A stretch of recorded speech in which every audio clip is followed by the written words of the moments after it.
Mrs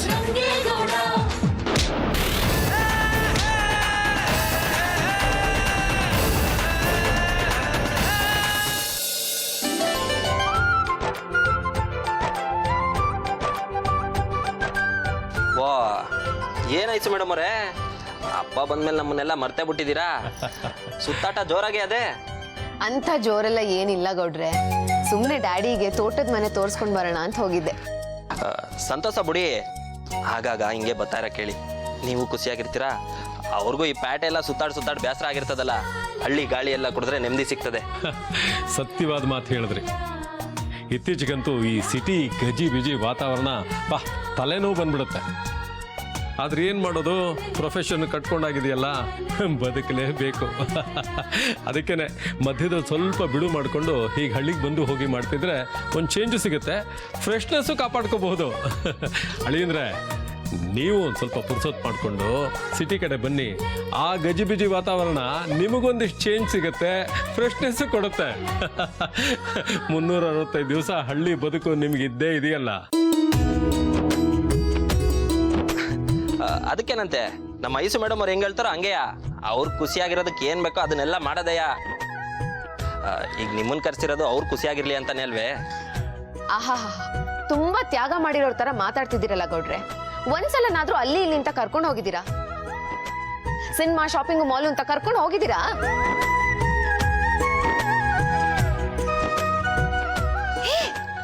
ಇನ್ನೊಂದು idea, ಹೇಗಿದ್ರು daddy ಬಂದಿದ್ದಾರೆ, ಡ್ಯಾಡಿನ ಕರ್ಕೊಂಡು ಹೊರಗಡೆ ಎಲ್ಲಾದ್ರೂ ಹೋಗ್ಬಿಟ್ಟು ಬರೋಣ.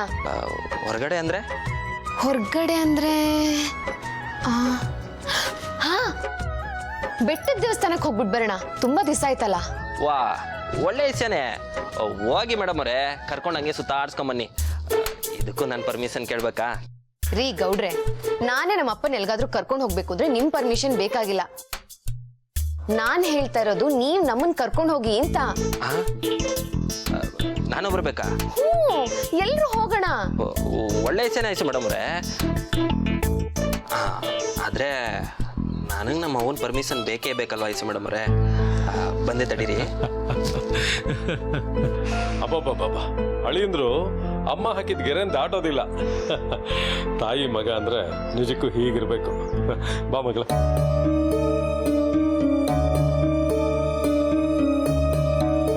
ಏಟ್ ಹೋದ್ರು ನಿಂಗೆ ಬುದ್ಧಿನೇ ಬರಕ್ಕಿಲ್ಲ ಅಲ್ಲ. ಮಾಡೋ ಕ್ಯಾಮೆ ನೆಟ್ಟಿಗೆ ಮಾಡೋ ಅಂತ ಏಟ್ ಕಿತ್ತ ಹೇಳಿನಿ, ಬರೀ ಕರ್ದಿಂಗ್ ಬಯಸ್ಕೊಳ್ಳೋದೇ ಆಗೋಯ್ತು. ಓಹೋ, ಏನ್ಲ ಮಗ ರಂಗೇಗೌಡ, ನಿಮ್ಮ ಮಾವ ಬಂದ್ ಖುಷಿನಾಗೆ ಯವ್ವನ್ನೇ ಮರ್ತು ಬಿಟ್ಟಿದ್ಯಾ? ಈಗ ನನ್ನ ನೆಪ್ಪಕ್ಕೆ ಬಂದ. ಇದ್ಯಾಕವ ಹಿಂಗಂತ್ಯಾ? ನಾನು ನಿನ್ನ ಯಾವಾಗ ಮರ್ತೀವಿ ಅಂತ ಕೇಳಿದ್ರೆ ತಪ್ಪಾಯ್ತದೆ ಕಣವ.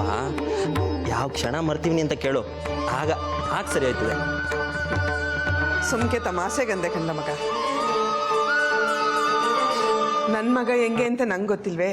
ಅಲ್ವಾ ಮತ್ತೆ, ಅದು ಮಾವನವ್ರು ಬಂದಿದ್ರಲ್ಲವ, ಬಹಳ ದಿನ ಬೇರೆ ಆಗದೆ, ಅದಕ್ಕೆ ಅವ್ರನ್ನೂ ಕರ್ಕೊಂಡು ರಾಮದೇವ್ರ ಗುಡ್ಡಕ್ಕೆ ಹೋಗಿ ಬರವ ಅಂತ. ಓ, ಇದನ್ನೋ ನೀನು ಎಂಟ್ರಿ ಹೇಳಿ ಕಳ್ಸಿದ್ಲೆ? ಇದನ್ನೋ ನನ್ನ ತಮಾಸೆಗಂದೆ ಕಂಡ ಮಗ. ಅಲ್ಲ, ನಿನ್ನೆಂಡ್ರು ನಿಮ್ಮ ಮಾವನವ್ರನ್ನೂ ದೇವಸ್ಥಾನ ಕರ್ಕೊಂಡು ಹೋಗೋಕ್ಕೆ ನನ್ನನ್ನು ಕೇಳಬೇಕೆ? ಅಲ್ಲ, ಬೀಗರು ನನ್ನ ಬಗ್ಗೆ ತಪ್ಪು ತಿಳ್ಕೊಳಕ್ಕಿಲ್ವೇ? ಹೋಗಿದ್ದ ಮಗ? ಅಯ್ಯೋ, ನಾವೇ ಹೋಗಿದ್ ಬರೋದಾದ್ರೆ ಇಲ್ಲಿ ಬಂದು ಯಾಕೆ ಕೇಳ್ಬೇಕಿತ್ತವ? ನಾನು ಹೇಳ್ತಾ ಇರೋದು ಎಲ್ಲರೂ ಹೋಗಿದ್ ಬರವ ಅಂತ. ನಾವೆಲ್ಲರೂ ಅಂದ್ರೆ? ಎಲ್ಲರೂ ಅಂದ್ರೆ ನಾನು, ನೀನು, ತಮ್ಮಯ್ಯ, ಒಟ್ಟಾರೆ ಅಟ್ಟಿಯವ್ರು ಎಲ್ಲರೂ ಅಂತ. ಸಂದಾಗಿರ್ತದೆ. ಹೊಸಿ ಸುಮ್ಮಕ್ಕೆ ನಿಂತ್ಕ. ನಿಂಗೆ ಏನು ಕ್ಯಾಮೆ ಕೊಟ್ಟಿನೋ ಅದನ್ನ ನೆಟ್ಟಿಗೆ ಮಾಡೋಗು. ಓಹೋ, ನೋಡು ಮಗ, ನೀವುಗಳೆಲ್ಲ ನಿಮ್ಮ ಪಾಡಿಗೆ ನೀವು ಹೋಗಿದ್ದು ಬನ್ನಿ. ನಿಮ್ಗಳ ಮಧ್ಯೆ ನಾನು ಯಾಕಪ್ಪ? ಅಲ್ಲ ಕಣವ, ಹಂಗಂದ್ರೆ ಹೆಂಗೆ? ನೀನು ಬರ್ದೆ ನಾನು ಹೆಂಗಪ್ಪ ಹೋಗ್ಲಿ? ನಾನು ಬರೋಕ್ಕಿಲ್ಲ ಅಂತ ಹೇಳ್ಬಿಡ್ತೀನಿ ಬಿಡು. ಅಯ್ಯೋ, ಹಂಗೆ ಮಾಡಬೇಡ ಮಗ. ಆಮೇಲೆ ನಾನು ಬೇಡ ಅಂದೆ ಅಂತ ನಂಗೆ ಕೆಟ್ಟ ಹೆಸರು ಬಂದ್ಬಿಡ್ತದೆ. ಅದೆಲ್ಲ ನನಗೆ ಗೊತ್ತಿಲ್ಲ, ನೀನು ನಮ್ಮ ಜೊತೆ ಬರಬೇಕು ಆಟೆಯ.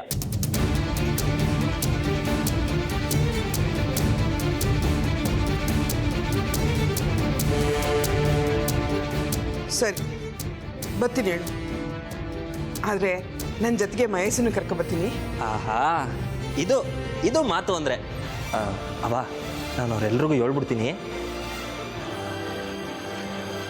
ಜನ ನನ್ನ ಮುದ್ದುನ ಕಮ್ಲಿನೂ ಕರ್ಕೊಂಡು ಹೋಗ್ತಾ ಇದ್ರಲ್ವೇ?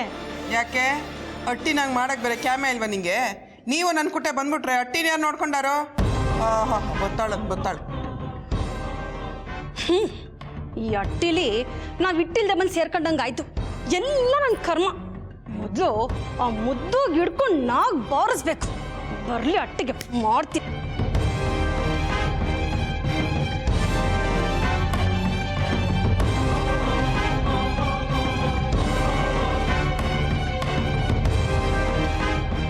ಏನಕ್ಕ ಒಂಥರ ಇದ್ದೀರಾ?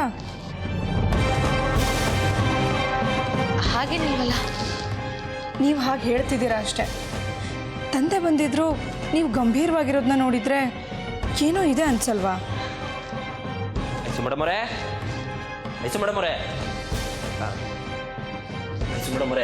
ಹೋಗಿದ್ ಕೆಲಸ ಆಯ್ತು. ಅವ್ವ ಒಪ್ಕೊಂಬಿಟ್ಲು. ಹ್ಞೂ ಮೇಡಮ್ ಅವರೇ, ಅವಂತ ಹೋಗಿ ರಾಮದೇವ್ರ ಗುಡ್ಡಕ್ಕೆ ಹೋಗಿ ಭಾಳ ದಿನ ಆಯಿತು.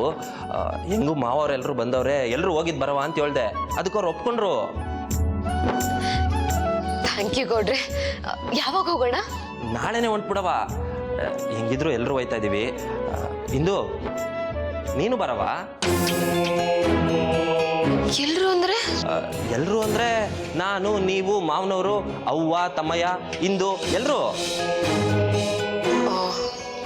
ಹಾಗೆ ಹೇಳಿದ್ರಾ? ಅದಕ್ಕೆ ನಿಮ್ಮಮ್ಮ ಹೋಗೋಣ ಅಂತ ಒಪ್ಕೊಂಡ್ರ? ಅವರೆಲ್ಲಿ ಸುಲಭಕ್ಕೆ ಒಪ್ಕೋತಾರೆ, ನಾನೇ ಅಡ್ಬಿದ್ದು ಒಪ್ಸೀನಿ. ಪಾಪ ಅವ್ರಿಗೂ ವಯಸ್ಸಾಗೋದಲ್ವಾ. ಸರಿ ಒತ್ತಾರಾಗೆ ಹೊಂಟ್ಬಿಡವ. ಮಾವನವ್ರಿಗೆ ನೀವೇ ಹೇಳ್ಬಿಡಿ.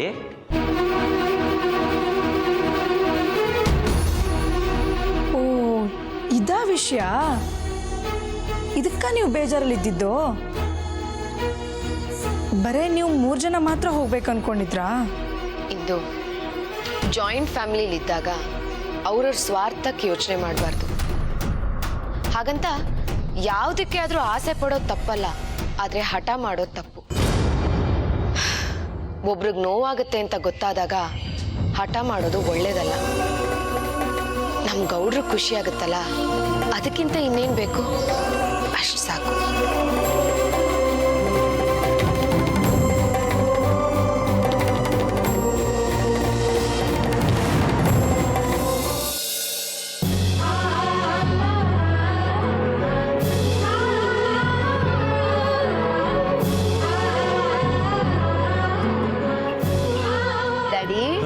ಸುಸ್ತಾಗ್ತಿದ್ಯಾ?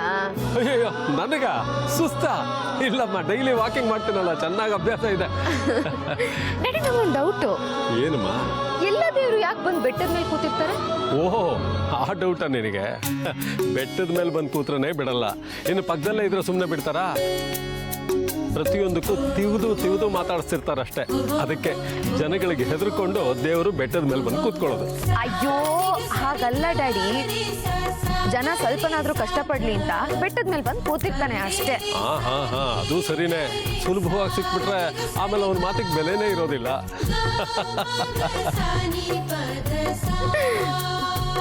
ಗೌಡ್ರೆ, ನಾವ್ ಆಗ್ಲಿಂದ ಮಾತಾಡ್ತಾನೆ ಇದೀವಿ, ನೀವು ಸುಮ್ಮನೆ ಇದ್ದೀರಲ್ಲ. ಅದು ಮೇಡಮರೇ, ನೀವು ಮಾತಾಡ್ತಾ ಇದ್ರೆ ಬೇರೆಯವ್ರಿಗೆ ಮಾತಾಡೋಕೆ ಅವಕಾಶ ಎಲ್ಲಿರ್ತದೆ? ಓ ನೈಸ್ ಜೋಕ್. ಅಯ್ಯಯ್ಯೋ ಇಲ್ಲ, ನಾನು ಹಂಗೆ ಹೇಳಿಲ್ಲ. ನಾನು ಏನು ಹೇಳಕ್ ಬಂದೆ ಅಂದರೆ ಸುಮ್ಕೆ ಹಿಂಗೆ ಅಂದೆ ಮೇಡಮ್ ಅವರೇ. ಇರ್ಲಿ ಬಿಡಿ, ಟೆನ್ಷನ್ ಮಾಡ್ಕೊಬಿಡಿ. ಹೇಳಿ ಅಂದ್ರೆ ಮಾತಾಡಿದ್ರೆ ಆಯ್ತು, ಮುತ್ತು ಹೊಡೆದ್ರೆ ಹೋಯ್ತು. ಬಾಯಿ ತಪ್ಪಿ ನಿಜ ಬಂದ್ಬಿಟ್ಟಿದೆ, ಯಾಕೆ ಟೆನ್ಷನ್ ಮಾಡ್ಕೋತೀರಿ? ನೀವೊಬ್ಬರೇ ಸಿಕ್ಕಾಗ ಸರಿಯಾಗಿ ಶಾಸ್ತಿ ಆಗುತ್ತೆ. ಅಲ್ಲಿ ತನಕ ಎಂಜಾಯ್ ಮಾಡಿ.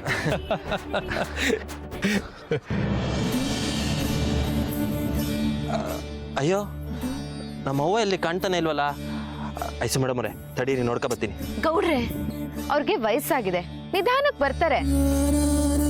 ಜೊತೆಲಿ ನಿಮ್ ತಮ್ಮ ಇಲ್ವಾ ಕರ್ಕೊಂಬರೋದಕ್ಕೆ? ಅಷ್ಟು ಸಾಕಾಗಲ್ವಾ? ನೀವೇನು ಅವ್ರನ್ನ ಹೊತ್ಕೊಂಡ ಬರ್ಬೇಕು? ಇಲ್ಲ ಹಂಗಲ್ಲ ಐಸು ಮೇಡಮ್ ಅವರೇ. ಮತ್ತೆ ನೀವ್ ನಮ್ ಜೊತೆ ಬನ್ನಿ, ಅವರು ನಿಮ್ ತಮ್ಮನ ಜೊತೆ ಬರ್ತಾರೆ. ಬನ್ನಿ.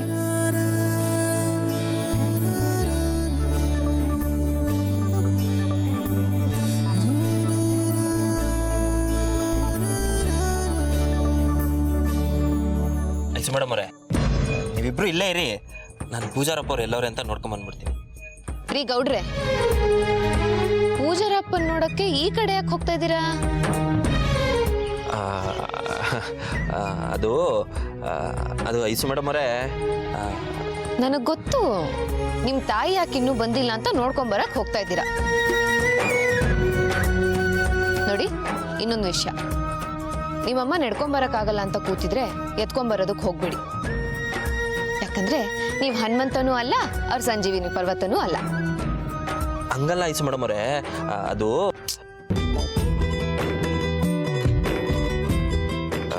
ಥೂ ವಾಗಪ್ಪ, ಮೇಡಮ್ ಅವ್ರು ಯಾಕೋ ಎಲ್ಲದಕ್ಕೂ ಕಾಲು ಎಳಿತಾರೆ. ಓಹೋ ಹೋ ಹೋ ಹೋ ಹೋ ಹೋ ಹೋ, ಪರವಾಗಿಲ್ವೇ? ಐಶ್ವರ್ಯ ಅವರು ಗಂಡನ್ನ ಭಾಳ ಚೆನ್ನಾಗಿ ಕಂಟ್ರೋಲಿಗೆ ತೊಗೊಂಡ್ಬಿಟ್ಟಿದ್ದಾರೆ. ಅದು ಸರಿ, ಅತ್ತೇನು ಹಾಗೆ ಕಂಟ್ರೋಲಿಗೆ ತೊಗೊಳಕ್ ಆಗ್ತಿಲ್ಲ ಅನ್ನಿಸ್ತಿದೆ. ಡ್ಯಾಡಿ, ಯುಗ ಯುಗಗಳಿಂದ ನಡ್ಕೊಂಬಂದಿರೋದೇ ಇದು. ಮಗನ್ನ ಸೊಸೆ ಕಂಟ್ರೋಲಿಗೆ ತಗೊಂಡಿದ್ದಾಳೆ ಅಂತ ಅತ್ತೆಗೆ ಸೊಸೆ ಮೇಲೆ ಸಿಟ್ಟು. ಹಾಗಾದ್ರೆ ಅದೇ ಇಲ್ಲೂ ಆಗಿದೆ ಅಂತೀಯಾ? ಎಲ್ಲಿ ಇರೋದಿಲ್ಲ ಅಂತೀರಾ? ಸರಿಮಾ, ಆದರೆ ಅದು ಅತಿ ಆಗೋದು ಬೇಡ ಅಷ್ಟೇ. ಇದು ತುಂಬಾ ಸೂಕ್ಷ್ಮದ ವಿಚಾರ ಡ್ಯಾಡಿ. ಪ್ರತಿಯೊಬ್ಬರ ಜೀವನದಲ್ಲೂ ಇಂಥ ಒಂದು ಸನ್ನಿವೇಶ ಬಂದೇ ಬರುತ್ತೆ ಅನ್ನೋದು ನನ್ನ ಅಭಿಪ್ರಾಯ. ಅದ್ರಲ್ಲಿ ಹೊಸ್ತೇನಿಲ್ಲ. ನೀವು ತುಂಬಾ ತಲೆ ಕೆಡಿಸ್ಕೊಳ್ಳೋ ಅವಶ್ಯಕತೆನೂ ಇಲ್ಲ. ನಾನೇನು ತಲೆ ಕೆಡಿಸ್ಕೊಳ್ಳೋದಿಲ್ಲ, ಆದರೆ ನೀನು ಯಾವುದೇ ಸಂಕೋಚ ಇಲ್ಲದೆ ಏನೇ ತೊಂದರೆ ಇದ್ರೂ ನನ್ನ ಹತ್ರ ಹೇಳು. ಯಾಕೆಂದ್ರೆ ನಮ್ಮ ವಯಸ್ಸು, ಅನುಭವ ನಿನಗೆ ಉಪಯೋಗಕ್ಕೆ ಬರಬಹುದು. ಸರಿ ಡ್ಯಾಡಿ, ಅಂತ ಪರಿಸ್ಥಿತಿ ಬಂದ್ರೆ ಖಂಡಿತ ಕೇಳ್ತೀನಿ, ಆಯ್ತಾ? ಬನ್ನಿ ಹೋಗೋಣ. ಬನ್ನಿ.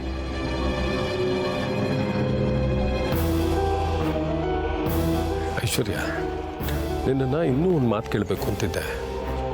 ಏನಿದು ಈ ಇಂದು ಮತ್ತು ಮಹೇಶನ್ ಕಥೆ? ಅಯ್ಯೋ, ಅದೊಂದು ದೊಡ್ಡ ಕತೆ ಡ್ಯಾಡಿ.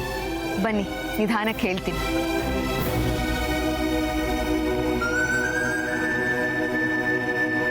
ತಮ್ಮಯ್ಯ, ಇದ್ಯಾಕೆ ಒಬ್ಬನೇ ಬಂದಿದ್ಯಾ? ಅವ್ವ ಎಲ್ಲಿ?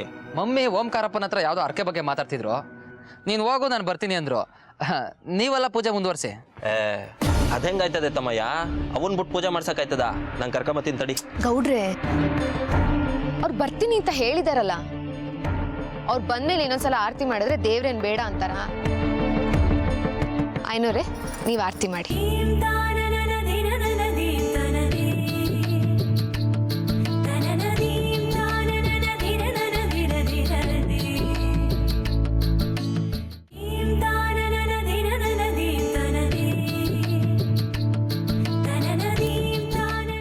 ಒಂದ್ ನಿಮಿಷ. ಇಬ್ರು ಹೊಸದಾಗಿ ಮದ್ವೆ ಆಗಿರೋ ದಂಪತಿಗಳು ಮೊದಲನೇ ಸಲ ಬಂದಿದ್ದೀರಾ. ಒಟ್ಟಿಗೆ ನಿಂತು ದೇವ್ರ ಕೈ ಮುಗ್ದು ಆಶೀರ್ವಾದ ತಗೊಳ್ಳಿ. ನಾ ಹೇಳ್ತಿರೋದು ಸರಿ ಅಲ್ವಾ ಗೌಡ್ರೆ? ಹೌದೌದು ಐಸ್ ಮೇಡಮ್ ಅವರೇ, ಅದೇ ಪದ್ಧತಿ ಅಲ್ವೇ? ತಮ್ಮಯ್ಯ ಬಾ ಬಾ.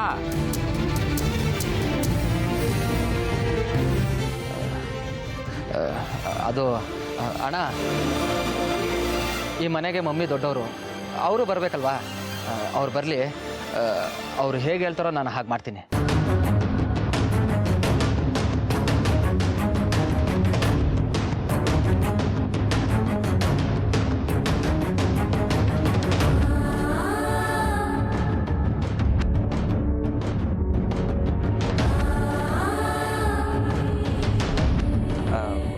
ಪರವಾಗಿಲ್ಲ ಬಿಡಿ ಮೇಡಮ್ ಅವರೇ, ಅವ್ವ ಹೇಳ್ದಂಗೆ ಮಾಡ್ಬೇಕಲ್ವೇ?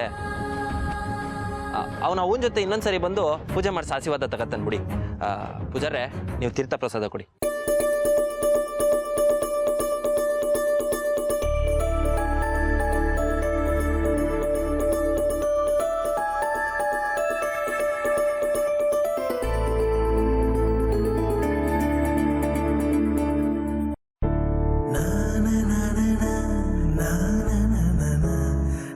ಅವರೇ ತೊಗೊಳ್ಳಿ. ಏನು ಚಿಕ್ಕದು ಕೊಡ್ತಾ ಇದ್ದಾರೆ, ಸ್ವಲ್ಪ ದೊಡ್ಡದು ತಾನೇ ಕೊಡೋದು. ಅವ ಇಂದು ಎಲ್ಲವ ನಿನ್ ಗಂಡ ಎಲ್ಲೂ ಕಾಣಿಸ್ತಾ ಇಲ್ಲ? ಇನ್ನೆಲ್ಲಿ ಹೋಗಿರ್ತಾರೆ? ನಿಮ್ಮ ಅಮ್ಮ ಎಲ್ಲಿದ್ದಾರೆ ಅಂತ ಹುಡ್ಕೊಂಬರಕ್ ಹೋಗಿರ್ತಾರೆ. ಯಾಕೆ ಇವ್ರಿಗೆ ನಮ್ಮನ್ನು ಬಿಟ್ಟು ಬಿಟ್ಟು ಹೋಯ್ತಾವ್ರಲ್ಲ? ಯಾಕೆ ಅಂದರೆ ಅವ್ರಿಗೆ ನಮ್ಮ ಜೊತೆ ಬರೋದಕ್ಕೆ ಇಷ್ಟ ಇಲ್ಲ, ಅದಕ್ಕೆ.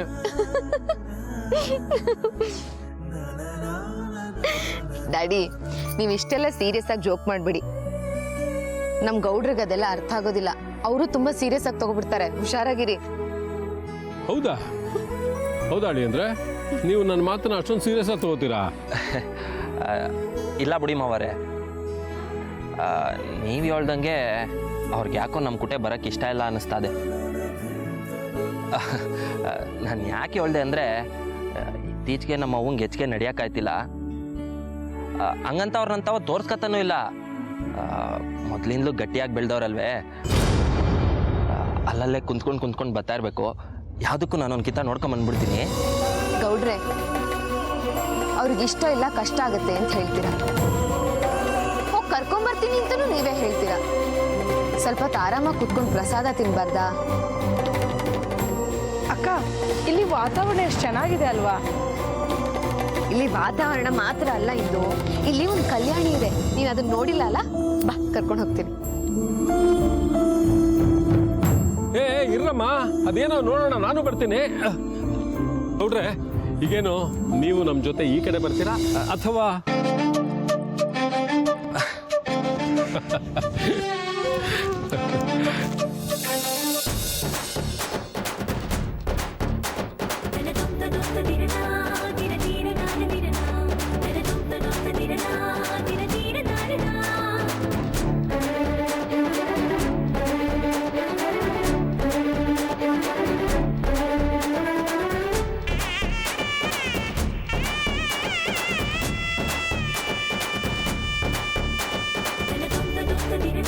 ಯಾಕೆ ಡ್ಯಾಡಿ ಸುಸ್ತಾಗ್ಬಿಡ್ತಾ? ಸುಸ್ತೇನಾಗಿಲ್ಲಮ್ಮ, ಸುಸ್ತಿಗಿಂತ ಹೆಚ್ಚಾಗಿ ಸಂತೋಷ ಆಗ್ತಾ ಇದೆ. ನೋಡಿದ್ರಮ್ಮ ಅವರೇ, ಅದಕ್ಕೆ ಹೇಳೋದು ಅವಾಗವಾಗ ಪ್ಯಾಟೆ ಬಿಟ್ಟು ಹಳ್ಳಿ ಕಡೆ ಬರಬೇಕು ಅಂತ. ನಾನೀಗ ಊರಲ್ಲೇ ಎಲ್ಲಿರ್ತೀನಿ, ಹಳ್ಳಿ ಸುತ್ತಾ ಇರ್ತೀನಿ. ನಾವು ಒಂದು ಫೌಂಡೇಶನ್ ಟ್ರಸ್ಟ್ ಮಾಡ್ಕೊಂಡಿದ್ದೀವಿ. ಆ ಟ್ರಸ್ಟಿನ ಮೂಲ ಉದ್ದೇಶನೇ ಮನುಷ್ಯ ಸತ್ತ ಮೇಲೆ ಅವನ ಅಂಗಾಂಗಗಳನ್ನು, ಅಂದರೆ ಇಡೀ ದೇಹವನ್ನು ದಾನ ಮಾಡೋ ವಿಷಯದಲ್ಲಿ ಜನರಲ್ಲಿ ಜಾಗೃತಿ ಮೂಡಿಸೋದು. ಇದೇ ಟ್ರಸ್ಟಿನ ಮುಖ್ಯ ಉದ್ದೇಶ. ಆ ಟ್ರಸ್ಟಿಗೆ ನಾನೇ ಪ್ರೆಸಿಡೆಂಟ್. ಹಾಗಾಗಿ ಇತ್ತೀಚೆಗೆ ನಾನು ಊರಲ್ಲಿ ಇರೋದೇ ಇಲ್ಲ, ಹಳ್ಳಿ ಸುತ್ತಾ ಇರ್ತೀನಿ. ಅಲ್ಲಮ್ಮ ಅವರೇ, ಅಂಗದಾನ ಅಂದರೆ? ಅದೇ ಅಂಗಾಂಗ ದಾನ. ಮನುಷ್ಯ ಸತ್ತ ಮೇಲೆ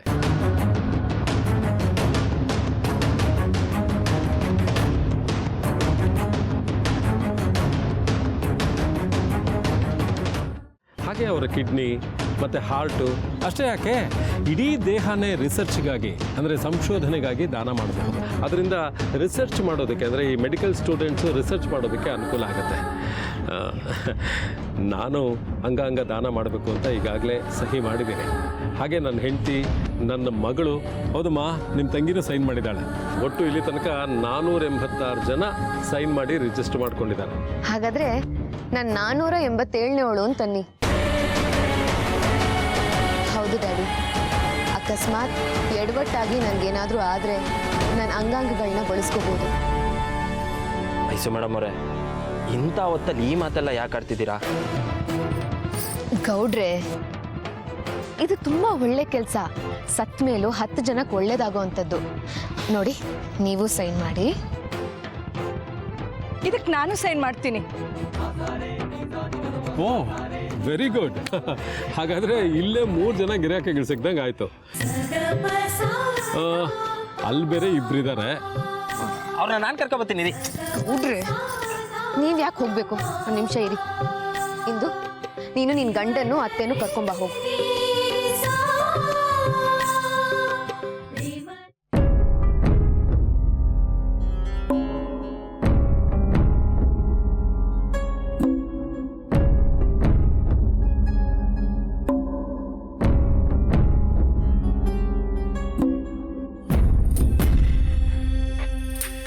ಇಲ್ಲೇ ಕೂತಿದ್ದೀರಾ ಮಹೇಶ್? ಮಾಡಕ್ಕೇನು ಕೆಲಸ ಇಲ್ಲ ಅದಕ್ಕೆ. ಅತ್ತೆಯವರಲ್ಲಿ ದನ ಕಾಯಕ್ಕೆ ಹೋಗೋರೆ. ಅಲ್ಲಿ ನಿಮ್ಗೋಸ್ಕರ ನಾವೆಲ್ಲ ಕಾಯ್ತಾ ಇದ್ದೀವಿ ಗೊತ್ತಾ? ಕಾಣಿಸ್ತಾ ಇದೆ. ಅದೇನು ಅಂತ ವಿಷಯ ಹೇಳಿ ಜಾಗ ಖಾಲಿ ಮಾಡು. ಅದು ಭಾವನವ್ರು ನಿಮ್ಮನ್ನ ಕರ್ಕೊಂಡು ಬಾ ಅಂತ ಹೇಳಿದ್ರು. ನಿಮ್ಮ ಭಾವನವ್ರಿಗೆ ಬರಲ್ಲ ಅಂತ ಹೇಳು.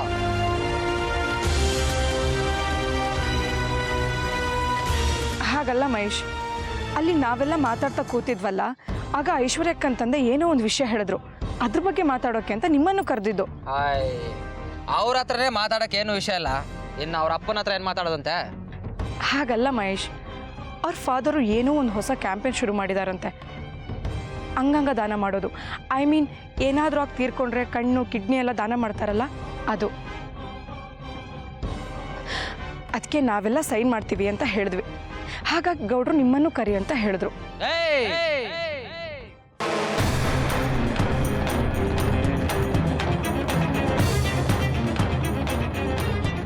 ನೀವು ಯಾರ್ಯಾರಿಗೋ ದಾನ ಮಾಡೋದು ಬೇಡ ಕಣೆ. ನೀನು ನಿಮ್ಮ ಅಕ್ಕ ಐಶ್ವರ್ಯ ನೀವಿಬ್ರು ನಮ್ಮ ಮನೆಗೆ ಶತ್ರುಗಳೇ. ಯಾವತ್ತಾದ್ರೂ ಒಂದಿನ ನಿಮ್ಮಿಬ್ರು ಗುರ್ತು ಸಿಗ್ಬಾರ್ದು, ಹಾಗೆ ಸುಟ್ಟಾಕ್ಬಿಡ್ತೀನಿ. ಇನ್ಯಾರಿಗೆ ದಾನ ಮಾಡ್ತೀರಾ ನೀವು?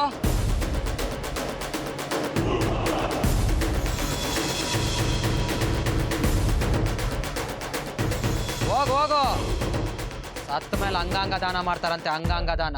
ಏಯ್, ನಿಮ್ಮಿಬ್ರಿಗೂ ಜಾಸ್ತಿ ದಿನ ಆಯ್ಸಿಲ್ಲ.